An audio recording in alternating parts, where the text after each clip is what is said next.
মুকুন্দ মুরারি। রাধে গোবিন্দ কৃষ্ণ মুরারি, রাধে গোবিন্দ কৃষ্ণ মুরারি।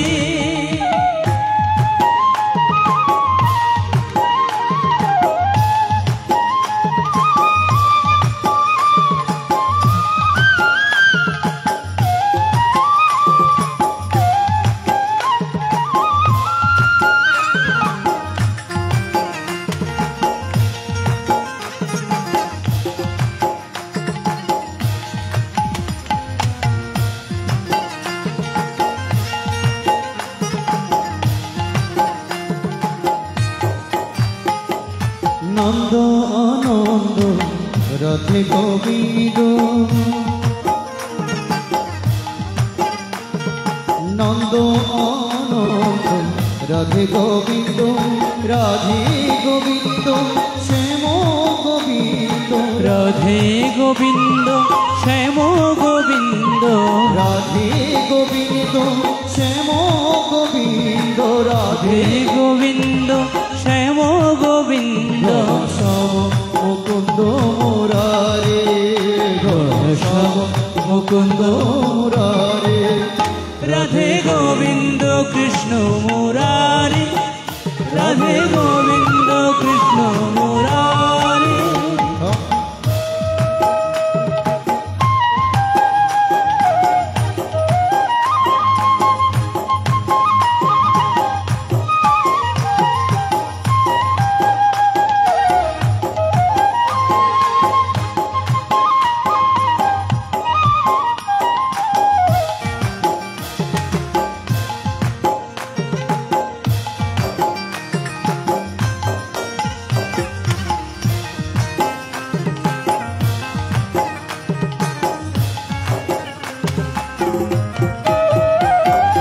গোপী মনোহর শ্যাম গোবিন্দ,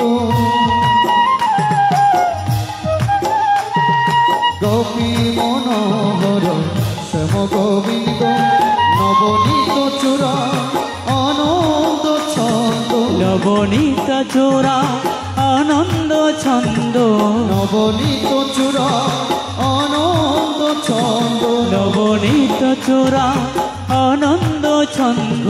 শ্যাম মুকুন্দ মুরারি, শ্যাম মুকুন্দ মুরারি।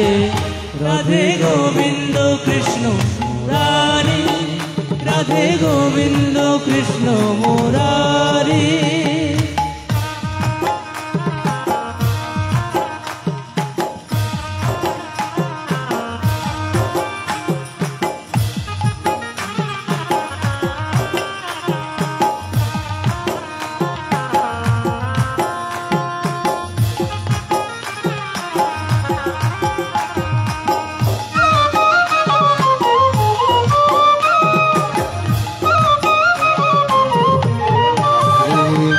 ভগবদ্গীতা অথ গীতার দ্বাদশ অধ্যায় ভক্ত দর্শনে।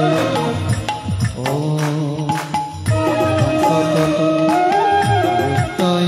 রাধে ভক্তা করে অপাসক রাধে রাধে জয়পি অক্ষরভক্ত রাধে। ঈশান কি যোগবিত। সবাই মিলে গাইব। হরে কৃষ্ণ হরে কৃষ্ণ, কৃষ্ণ কৃষ্ণ হরে হরে, হরে রাম হরে রাম, রাম রাম হরে হরে।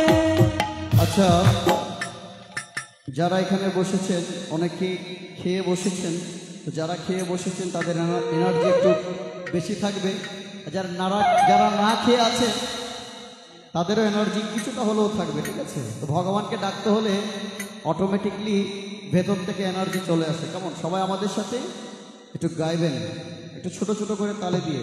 হ্যাঁ, ওম নমো ভগবতে বাসুদেবায় ময়া বিশ্ব মনয়ে মা হরে হরি বল। নিত্য যুক্ত উপাসক রাধে রাধে ভক্তয়া তস্তি রাধে।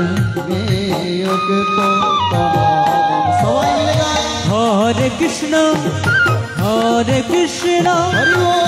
কৃষ্ণ কৃষ্ণ হরে হরে রাধে হরে রাম রাধে হরে রাম রাধে রাম রাম হরে হরে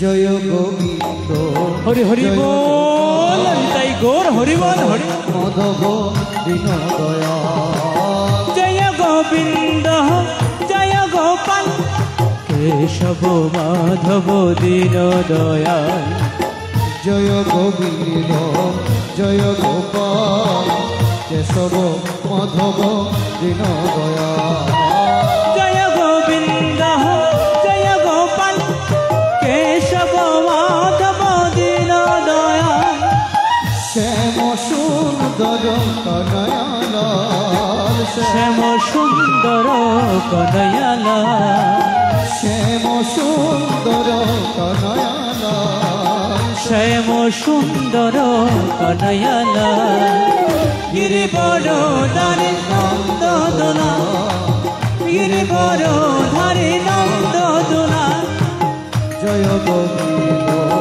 জয় গোপাল কেশব মাধব দীন দয়া জয় গোবিন্দ জয় গোপাল কেশব মাধব দীন দয়াল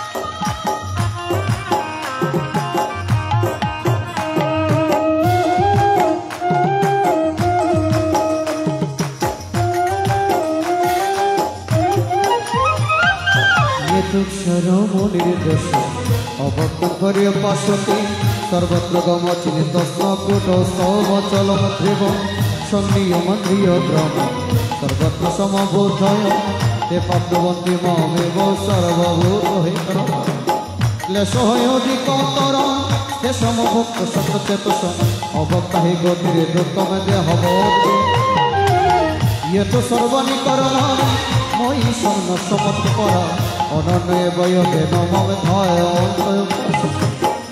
সমহ রাধে সমধুরতা রাধে মৃত্যু সঙ্গে সাগর রাধে রাধে অমিন চিদার্থ মই আবেশিত চেতনা হরে কৃষ্ণ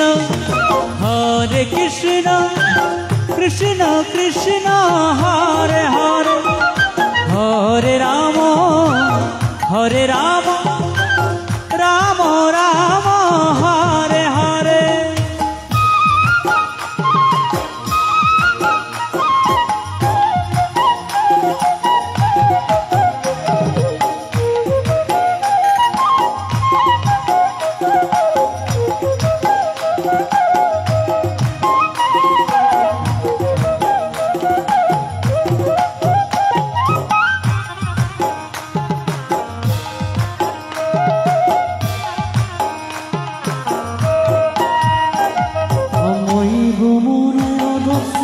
মই বুদ্ধি নিবেশয় নিবেশিষ্যময়েব অতর্গম অত চিত্তমে সমধাত নশকৃষ্ণময়ে স্থির অবাসীয় জ্ঞান তত মম চাত্ম ধন অবাসীয় কি সমর্থ মত কর্ম পরম ভব মদরতমপি কর্মণি কুর্বন সিদ্ধি মম অতএব বসন্ত হইছে কর্তমতীয় গম স্থিত সর্বকর্ম ফল ত্যাগম তত তোড়েত রয়হি রাধে জ্ঞান বশ রাধে জ্ঞান জ্ঞান বিশেষ রাধে রাধে জ্ঞান কর্ম ফল গাদ শান্তির অনন্তর।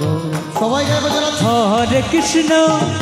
হরে কৃষ্ণ কৃষ্ণ কৃষ্ণ হরে হরে হরে রাম রাম রাম হরে হরে।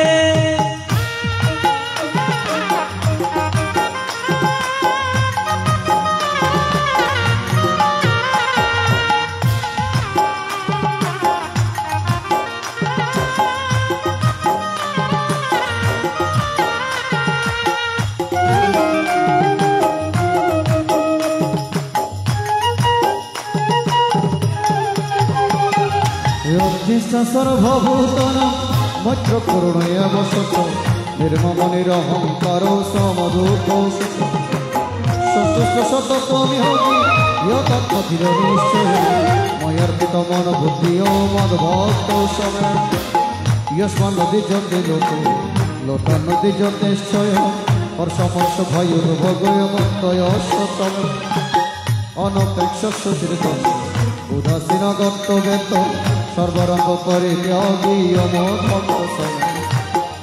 নরেশ্বর রাধে নদৃষ্টি রাধে ন শোচতি ন কংস রাধে রাধে শুভ শুভ পরিত্যাগী ভক্তিম সমে সবাই হরে কৃষ্ণ কৃষ্ণ কৃষ্ণ হরে হরে হরে রাম রাম রাম হরে হরে।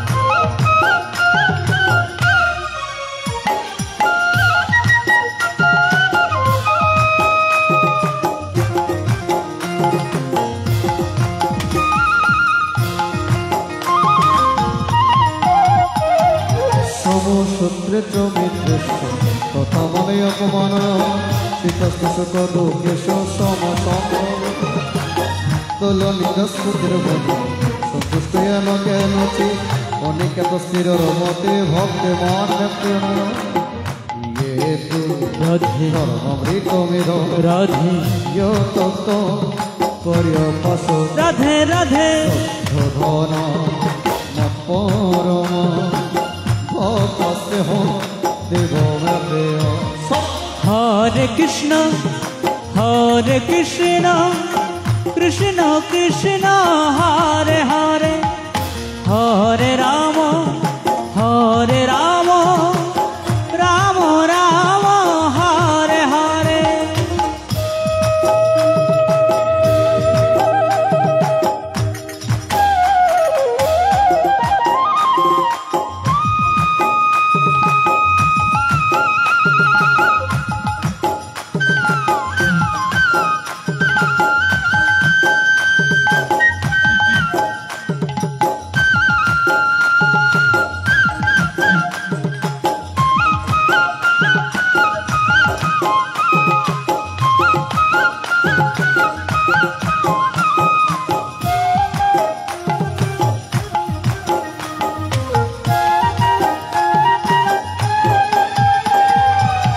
গোবিন্দের জয় জয় হরি হরি বল। সবাই জয় জয় গোপালের জয় জয় রাধার হরে গোবিন্দের জয় জয় রাধারমণ হরে গোবিন্দের জয় জয় রাধারানীর জয় জয় বলো শ্যাম সুন্দরের জয় জয় রাধারানীর জয় জয় বল শ্যাম সুন্দরের জয় জয় আদিনাথের জয় জয় বলি চন্দ্রনাথের জয় জয় অধীনাথের জয় জয় বল চন্দ্রনাথের জয় জয় রাধার হরে মুকুন্দের জয় জয় রাধারমণ হরে মুকুন্দের জয় জয় জয় গোবিন্দ হরি হরি বল হরি বল হরি তাই গোবিন্দ বল হরি বল হরি বল নিতাই গোবিন্দ বল হরি বল হরি বল নিতাই গোবিন্দ বল হরি বল হরি বল ভব পারের সমবল হরি বল ভবপারের সম্বল হরি বল হরি বল বাহু তুলে প্রেমানন্দে হরি বল হরি বল বাহু তুলে প্রেমানন্দে হরি বল হরি বল হরি বল হরি বল হরি বল হরি বল হরি বল হরি বল হরি বল হরি বল। শ্রী মহাভারতে শতশস্ত্রায়ণ সংহিতায় বয়াসিকম বিষ্ণু পর্বণি শ্রীমদ্ ভগবদ গীতা উপনিষৎসু ব্রহ্মবিদ্যায় বেগশাস্ত্র শ্রীকৃষ্ণ রচন সংবাদে ভক্তিযোগ নামকম দ্বাদশোধ্যায়। হরি বল। আজ সকল ভক্তগণ বসে আছেন, খুবই গুরুত্বপূর্ণ তথ্য আমাদের জানা উচিত। আমরা জন্মগ্রহণ করেছি অত্যন্ত প্রাণবন্ত একটি ধর্মে, যার নাম হচ্ছে সনাতন ধর্ম। অনেকে আছে যারা সনাতন ধর্মের প্রকৃত অর্থ জানে না। অনেকে নিজের ধর্মের কথাটা পর্যন্ত উল্লেখ করতে পারে না। কাউকে জিজ্ঞেস করলে যে বলে তুমি কোন ধর্মের অনুসারী, বলে হিন্দু ধর্মের অনুসারী। আচ্ছা বাবা বলুন তো, আমাদের ধর্মকে হিন্দু কিনা? ধর্ম হিন্দু নাকি সনাতন? সনাতন। বলছে সনাতন শব্দের অর্থ হচ্ছে চিরন্তন, যা আছে যা থাকবে। এই সনাতন ধর্ম রক্ষা করার জন্য অনেকেই পূর্ব থেকে প্রাণ বিসর্জন দিয়েছেন। সনাতন ধর্মের রক্ষক হয়ে আমাদের প্রত্যেককে কাজ করতে হবে। এই যে 12 মাসে যুবক সমাজ এখানে বসেছেন, যুবক সমাজ বসেছে বলেই কথাগুলো বলছি। বর্তমানে আমাদের সনাতন ধর্মের ভিত্তি, বর্তমানে আমাদের সনাতন ধর্মের খুঁটি খুব নরম হয়ে আছে। যে কোনো মুহূর্তে কাল বৈশাখী ঝড়ে খুঁটিটা ভেঙে যেত পারে। এখন চিন্তা করে দেখুন না, প্রত্যেকটি সমাজে আজকে বিভাজন। আগে একটা সমাজে যদি একটা দুর্গা পূজা হতো, এখন সেই সমাজে 2-3টা করে পূজা হচ্ছে না? সমাজ আজ বিভক্ত হয়ে যাচ্ছে। যার একটু টাকা বেশি হচ্ছে সে টাকার প্রলোভন দেখিয়ে সমাজকে বিভক্ত করে দিচ্ছে। আজকে দেখবেন প্রত্যেকটা সমাজে যুবক এবং বৃদ্ধদের সাথে মেলবন্ধন নেই, খুব কম। যুবকরা যেটা করতে চাইবে বৃদ্ধরা সেটা বাধা দিবে, আবার বৃদ্ধ যারা আছেন তারা যেটা করতে চাইবে যুবক সমাজ এসে সেটা বাধা দেবে। তাই দেখুন, এই যে সনাতন ধর্ম, সৃষ্টির প্রাক্কাল থেকে কেবল একটা ধর্ম ছিল, সেটা কি? সনাতন। তাই আমরা বই পুস্তকে পড়েছি যে আমাদের আদি ধর্ম হচ্ছে কি? সনাতন। যখন ভগবান শ্রীকৃষ্ণ এখানে আবির্ভাব হয়নি তখনও কিন্তু সনাতন ধর্ম ছিল। যখন রামচন্দ্র এখানে আসেনি তখনও কিন্তু সনাতন ধর্ম ছিল। তাই বলছে সনাতন ধর্মের সৃষ্টি কবে, কোথায়, কখনো হয়েছে তার কোনো নির্দিষ্ট সময়সীমা নেই। যারা আমার কথা শুনছেন, এই 12 মাসিয়া অঞ্চলে গীতা স্কুল তো আছে। আপনারা আপনাদের ছেলে মেয়েকে একটু গীতা শিক্ষা কেন্দ্রে পাঠাবেন। আর যারা বয়োজ্যেষ্ঠ ব্যক্তি আছেন, বাবা মা আছেন, তাদের উচিত তাদের সন্তানকেও কোথায়? গীতা স্কুলে পাঠানো। এই যে বর্তমান প্রেক্ষাপট অত্যন্ত খারাপ। আমাদের আশেপাশে অনেক কুলাঙ্গার ছেলে মেয়ে আছে যারা নিজের ধর্মকে ত্যাগ করে চলে যায়। আছে না এরকম? আমাদের ফটিকছড়িতে এই ধর্মান্তরকরণ ভাইরাসটা দিন দিন বৃদ্ধি পাচ্ছে। আপনারা যারা বাবা মায়েরা আছেন কথাগুলো একটু মন দিয়ে শুনবেন। ফটিকছড়ির মধ্যে ধর্মান্তরকরণ প্রক্রিয়াটা দিন দিন বৃদ্ধি পাচ্ছে। কেন জানেন? বাবা মায়ের অমনোযোগীর কারণে। ছেলে বড় হয়েছে, মেয়ে বড় হয়েছে, ছেলে জন্ম নিয়েছে, মেয়ে জন্ম নিয়েছে, বাবা মায়েরা মনে করে ছেলে মেয়ে জন্ম নিলেই তাকে ডাক্তার ইঞ্জিনিয়ার বানাবো, তাছাড়া আর কিছুই নয়। ডাক্তার বানান, ইঞ্জিনিয়ার বানান, কোটিপতি বানান, লাখপতি বানান, মনে রাখবেন ধর্ম শিক্ষাটা থেকে কখনো বঞ্চিত করবেন না। যদি আপনার ছোট ছেলে মেয়েকে ধর্ম শিক্ষা থেকে বঞ্চিত করেন, তবে দেখবেন সেই সন্তান বড় হয়ে যে আপনাকে বাবা বলে ডাকবে, সেই সন্তান বড় হয়ে যে আপনাকে মা বলে ডাকবে, তার কোনো গ্যারান্টি নেই। বৃদ্ধাশ্রমে গিয়ে দেখবেন বাবা, কত শত বাবা মা বৃদ্ধাশ্রমে রয়েছে, তাদেরকে জিজ্ঞেস করলে বলবে তাদের ছেলে মেয়েও ডাক্তার ইঞ্জিনিয়ার। কত ডাক্তারের মা, কত ইঞ্জিনিয়ারের বাবা বৃদ্ধাশ্রমে পতিত হয়ে আছে, তার কোনো হিসেবে নেই। তো ছেলেকে ডাক্তার ইঞ্জিনিয়ার বানিয়ে কি লাভ, যদি তুমি তোমার ছেলের ঘরে থাকতে না পারো? এমন শিক্ষায় শিক্ষিত কখনো করো না যে শিক্ষা অর্জন করার পর তোমাকে তোমার ছেলে ঘাড় ধাক্কা দিয়ে ঘর থেকে বাহির করে দেবে। এরকম অনেক শিক্ষিত বাবা মা আমি দেখেছি, বড় বড় মন্দিরের সভাপতি, সাধারণ সম্পাদক, কিন্তু বাবা মাকে লালন পালন করতে চায় না। এরকম অনেক আছে প্রমাণ। হাজার টাকা দিয়ে, কোটি টাকা দিয়ে তুমি মাটির প্রতিমা গড়ে পুজো করে লাভ কি, যদি তোমার ঘরে তোমার বাবা মাই সন্তুষ্ট না থাকে? তাই সর্বপ্রথম বাবা মায়ের চরণপদে নিজেকে সমর্পণ করা উচিত। শাস্ত্রে বলেছেন প্রত্যেক দিন সকালবেলা উঠে বাবা মায়ের মুখ দর্শন করে তাদের চরণে পড়ে প্রণাম করা প্রত্যেক সন্তানদের নৈতিক দায়িত্ব এবং কর্তব্য। কিন্তু কজনে করে এটা? এখানে যারা আছে, যদি বলি বাবা মাকে সকালবেলা প্রণাম কারা করে হাত তুলতে, তাহলে দেখবেন লজ্জায় কেউ হাত তুলবে না। তাই বলি ও মা, বাবা মায়ের কৃপা যদি সন্তানের উপর না হয়, সেই সন্তান কখনো কোনো ভালো কাজে সুফল বয়ে আনতে পারবে না। আপনারা যারা আমার কথা শুনছেন, বাবা মায়েরা যারা আমার কথা শুনছেন, মনে রাখবেন ভবিষ্যতে সিকিউরিটির জন্য, ভবিষ্যতে যাতে চুনকালি লেপন করা না হয়, সেই অনুসারে ছেলে মেয়েদেরকে এমনভাবে গঠন করবেন যাতে তারা কখনো ধর্ম ত্যাগের কথা চিন্তা না করে। কিছুদিন আগে একটা ভিডিও আপনারা দেখেছেন, চট্টগ্রাম আখতারুজ্জামান ফ্লাইওভারের নিচে মতিঝর্ণা লালখান বাজারের ফুটপাতে একটা ছোট্ট মেয়ে ঘুমিয়ে আছে। ছোট্ট বলবো না, মেয়েটা ছিল বিবাহিত। একটা আমাদের সনাতন ধর্মের রিপোর্টার রাতের 12টা বাজে সেখান দিয়ে যাচ্ছে, হঠাৎ করে দেখলো একটা মেয়ে ব্যাগের উপর মাথা রেখে ঘুমাচ্ছে। তার কাছে এসে জিজ্ঞেস করলো, এত রাত্রি তুমি এই ফুটপাতে শুয়ে থাকার কারণ কি? সে বলছে, আমি সনাতন ধর্মের ছিলাম, ভালোবাসার বন্ধনে আবদ্ধ হয়ে আমি অন্য ধর্মের ছেলের সাথে সম্পর্কে লিপ্ত হয়ে নিজের ধর্ম, নিজের বাবা মাকে ত্যাগ করে তার সাথে চলে যায়।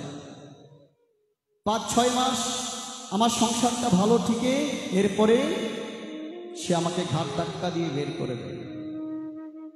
তাই কোথাও যাওয়ার আমার জায়গা নেই, তাই আজ আমি ফুটপাতে পড়ে আছি। দেখুন বাস্তব উদাহরণ।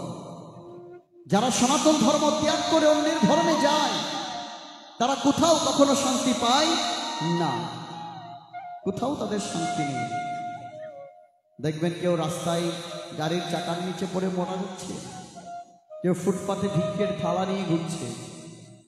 কারণ বাবা মাকে কষ্ট দিয়ে, বাবা মাকে কাঁদিয়ে তুমি যা কিছু করো না কেন, সমস্ত কার্য তোমার অসম্পূর্ণ হবে, সফল কখনো হবে না।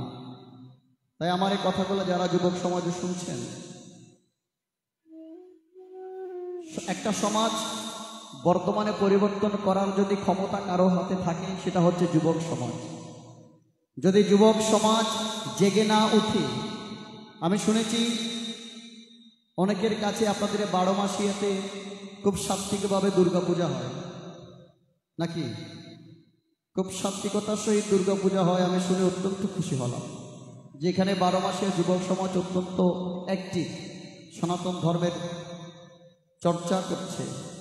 তা বলছে, আমরা যদি না জেগে উঠি তবে কেমন করে নিজের ধর্মকে আমি রক্ষা করব? তাই প্রত্যেককে উচিত সনাতন ধর্মের আদর্শকে নিজের মধ্যে লালিত পালিত করে নিজের জীবনকে এগিয়ে নিয়ে যাওয়া। যেই ব্যক্তি শুধু গীতা পড়লে হবে না, বড় বড় মহাপুরুষরা বলে গিয়েছেন শুধু গীতা পড়ো। গীতা পড়ে কি লাভ যদি গীতার আদর্শটা তোমার মধ্যে তুমি লালিত পালিত করতে না পারো? তোতা পাখির মতো কেবল মুখস্থ বিদ্যা করলেই হবে না, গীতার আদর্শে তোমার জীবনটাকে আদর্শিত করতে হবে, তবেই তোমার জীবন সার্থক, নচেত তোমার জীবনটা বৃথা। আমি যদি বলি আপনাদের গীতা পড়তেই হবে, মুখস্থ করে পড়েন, আপনারা তোতা পাখির মতো পড়ে যাবেন, কিন্তু গীতায় কি বলেছে সেটা বুঝবেন না। আগে বুঝতে হবে ভগবান আমাদের কি বলেছে। এই যে গীতা, এই গীতার মধ্যে সমস্ত কিছু কিন্তু বর্ণন করা আছে। কি করলে জীবনে শান্তি পাবেন, কি করলে ভগবানকে লাভ করবেন, কোথায় গেলে ভগবানকে পাবেন, সমস্ত কিছু এখানে বর্ণন করা আছে। শুধু আমাদেরকে অধ্যয়ন করতে হবে। তাই যারা আজ এখানে উপস্থিত আছেন, চেষ্টা করবেন নিজের ধর্মকে কখনো উপহাসের পাত্র না করা। আজকে আমাদের সনাতন ধর্মের লোকেরা আমাদের নিজেদের ধর্মটাকে উপহাস করছে। অনেকেই আমাদেরকে জিজ্ঞেস করে যে তোদের ভগবানকে কেন বলে জানেন? আমরা মা কালীকেও ভগবান বলি, দুর্গা দেবীকেও ভগবান বলি, আবার যার যার গুরুদেবকেও ভগবান বলি। আচ্ছা, ভগবান কি একজন নাকি বহুজন? প্রশ্ন আপনাদের কাছে, একজন নাকি বহুজন? একজন। বলছে যার মধ্যে ঐশ্বর্য আছে, যার মধ্যে শ্রী আছে, যার মধ্যে যশ আছে, যার মধ্যে জ্ঞান আছে, যার মধ্যে বৈরাগ্য আছে, সেই হচ্ছে ভগবান। ভগবান বহুজন হয় না, ভগবানের শাখা প্রশাখা থাকতে পারে, কিন্তু ভগবান হচ্ছে একজন। তাই যখনই মন্দিরে যাবেন, ভগবানকে দর্শন করবেন, ভগবানকে দর্শন করারও একটা নিয়ম আছে। সরাসরি মুখমণ্ডলে দেখা উচিত নয়। ভগবানের মন্দিরে গিয়ে আগে সর্বপ্রথম ভগবানের চরণটাকে দর্শন করতে হবে, ধীরে ধীরে চরণ থেকে আস্তে আস্তে মুখমণ্ডলে উঠতে হবে। সরাসরি মুখমণ্ডলে যারা দর্শন করে, সে দর্শন কখনো সার্থক হয় না। তো মনে রাখবেন, ভগবানকে যখন দর্শন করবে, আগে সর্বপ্রথম চরণে দর্শন করতে হবে। আমাদের সনাতন ধর্মের কখন কি করতে হবে, ভগবত দর্শন কিভাবে করতে হবে, খাওয়ার আগে কি বলতে হবে, ঘুমানোর আগে কি বলতে হবে, শৌচাগারে যাওয়ার আগে কি বলতে হবে, মৃত্যুর সংবাদ শুনলে কি বলতে হবে, জন্মের সংবাদ শুনলে কি বলতে হবে, সমস্ত কিছু কিন্তু বর্ণনা করা আছে। এটাই হচ্ছে সত্য এবং শাশ্বত সনাতন ধর্ম। 5 বছর পর কেউ বলতে পারবে, কোনো বিজ্ঞানী বলতে পারবে যে 5 বছর পর এত তারিখে এত সময়ে চন্দ্রগ্রহণ সূর্যগ্রহণ হবে? পারবে কেউ? কেবল সনাতন ধর্মেই সম্ভব। আগামী বছর কি হবে, আগামী মাস কি হবে, আগামী 5 মাস কি হবে, সেটা শুধু সনাতন ধর্মেই পঞ্জিকাতে লিপিবদ্ধ করা আছে, আর কোথাও নেই। কোনো বিজ্ঞানীর বইয়ে লেখা আছে বাবা? অন্য কোনো ধর্মের বইয়ে লেখা আছে? আজ অত্যন্ত আমাদের আনন্দের বিষয়, অন্যান্য ধর্মের অনুষ্ঠানও করে এখন সনাতন ধর্মের পঞ্জিকা দেখে। হরিবল হরিবল। অত্যন্ত গর্বের বিষয়। তাই আমরা গর্ব করা উচিত আমাদের যে আমরা সনাতন ধর্মেই জন্মগ্রহণ করেছি, যেই ধর্মটা সত্য শাশ্বত, কোনো মিথ্যে নেই। কেউ কখনো বলতে পারবে না সনাতন ধর্ম মিথ্যা। প্রকৃত এবং শাশ্বত যদি ধর্ম থেকে থাকে, সেটা হচ্ছে সনাতন। তাই কখনো সনাতন ধর্মকে অবহেলা করো না। যারা এখানে আছে, নিজের ধর্মের ভিত্তিকে রক্ষা করার চেষ্টা করবেন। আর যারা গীতা পড়তে জানেন না, মন দিয়ে গীতার কথাগুলো শুনবেন। আপনার ছেলে মেয়ে যদি গীতা পড়তে পারে, তাহলে বলবেন তাদেরকে সকালবেলা আপনাকে গীতার অন্তত 2টো শ্লোক হলেও শোনানোর। শুনে শুনেও ভগবানের কাছে যেতে পারবেন। যারা বলতে পারে না, তারা শুনে হলেও ভগবানকে লাভ করে। তো সুপ্রিয় সুধী ভাজন, ভগবান আমাদেরকে 9টি ভক্তি উপর থেকে প্রেরণ করেছেন, নববিধা ভক্তি। শ্রবণ, কীর্তন, শরণ, বন্দন, অর্চন, সাক্ষ্য, আত্মনিবেদন। বলছে নববিধা ভক্তির মাধ্যমে ভগবানকে পাওয়া সহজ, তবে সবচেয়ে অন্যতম ভক্তির স্তর হচ্ছে শ্রবণ, যেটা আজকে আপনারা পালন করছেন। তাই আজকে এই আসরে যে ভক্তি দিয়ে মন দিয়ে ভগবানের এই কথাগুলো শ্রবণ করছেন সেই প্রকৃত ভক্ত। আর যারা মনকে এখনো চঞ্চল করে আছে তারা কখনো ভগবানের ভক্ত হতে পারে না। তাই কখনো অকথ্য কুকথ্য কথা বলবেন না। মন্দিরে এখন বর্তমানে অত্যন্ত দুঃখের বিষয় কি জানেন? এখন মন্দিরে বসে তাস খেলে, মন্দিরে বসে জুয়ো খেলে, মন্দিরে বসে মদ্যপান করে, মন্দিরে বসে অকথ্য কুকথ্য ভাষায় কথা বলে। শাস্ত্রে বলেছেন যারা মন্দিরে বসে এই অশালীন আচরণ করে তাদের কোনো জন্মই তারা মুক্তি পেতে পারে না। নরকে গিয়ে কেবল যন্ত্রণায় কাতরাতে থাকে, ভগবানের কাছে প্রার্থনা করে আমাকে মুক্তি দেন, কিন্তু মুক্তি তাদের কখনো হয় না। মন্দির অত্যন্ত পবিত্র জায়গা। মন্দিরে এমন কোনো কাজ কখনো করা উচিত নয় যে কাজ করলে আমার ধর্মকে আমি নিজেই অবমাননা করব। এই বিষয়টা সবাই একটু লক্ষ্য রাখবেন। মন্দিরে শাস্ত্রে বলেছেন মন্দিরে ঘুমানোও যায় না, মন্দিরে বসার অনেক নিয়ম আছে। আপনাকে সমস্ত আচরণ বিধিকে মেনটেন করে মন্দিরে বসা উচিত। মন্দিরে উচ্চস্বরে কথা বলা যায় না, মন্দিরে ধূমপান করা যায় না। এখন বর্তমানে দেখবেন কোন মহোৎসব মহানাম যজ্ঞে দেখবেন ভক্তরা বসে আছে, এক একজন ধূমপান করছে, আবার ওদিকে হরি কথাও শুনছে। দেখে বলুন তো সেই ধর্ম কখনো হবে? হবে না। আমি দেখেছি অনেক অনেক প্রবচন প্রবক্তাকে দেখেছি স্টেজে উঠার আগে পেছনে ধূমপান করে তারপরে স্টেজে উঠে গীতা পড়ছে। হরিনামের আসরে যাওয়ার আগে এক হাতে বাঁশি নিচ্ছে আর এক হাতে সিগারেট টেনে টেনে হরিনামের আসরে উঠছে। আমরা দেখে আছি, বলার সাহস আমাদের নেই, কারণ বর্তমান যুগ অত্যন্ত রঙ্গ তামাশায় পরিণত হয়ে যাচ্ছে। এই কারণেই তো আজ আমাদের ধর্ম অধঃপতনে অধঃপতিত হচ্ছে। এই বিষয়গুলো মাথায় রাখবেন। তাই আমাদের মন্দিরকে রক্ষা করার দায়িত্ব হচ্ছে আমাদের। আমরা নিজেরাই যদি সচেতন না হই, নিজেরাই যদি সজাগ না হয়, তবে মন্দির কখনো রক্ষা হবে না।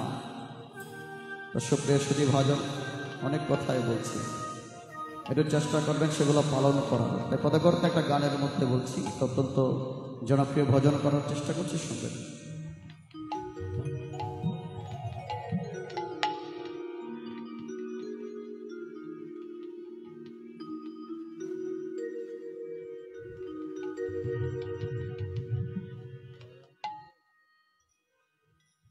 সত্যের হরি তুমি ধনকধারী,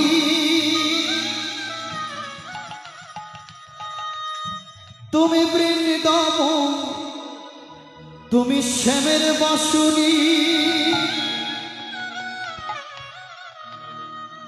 ওরে হরি বল হরি বল, হরি হরি বল, ঝরে শুধু চোখের জল। হরি বল হরি বল, ঝরে শুধু চোখের জল। অবিরামে বয়ে যায় আমার দুই নয়ন দয়া, অবিরামে বয়ে যায় আমার দুই নয়ন। ভজিব তোমার রাঙা চরণ।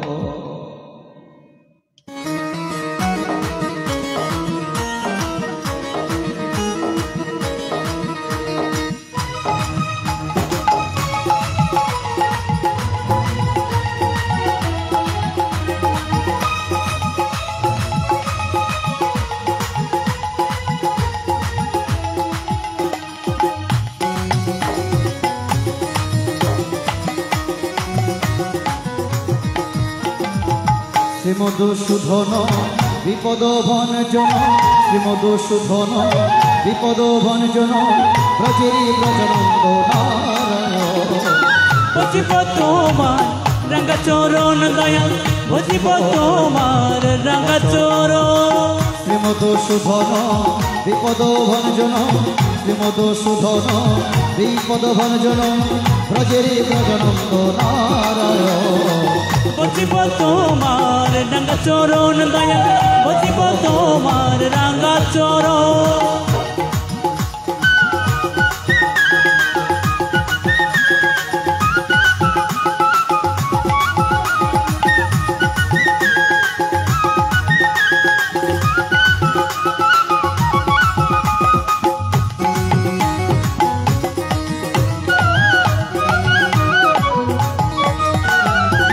সত্যের হরি তুমি রনক ধারি তুমি প্রেমী দামন তুমি শ্যামের বাঁশুরি সত্যের হরি তুমি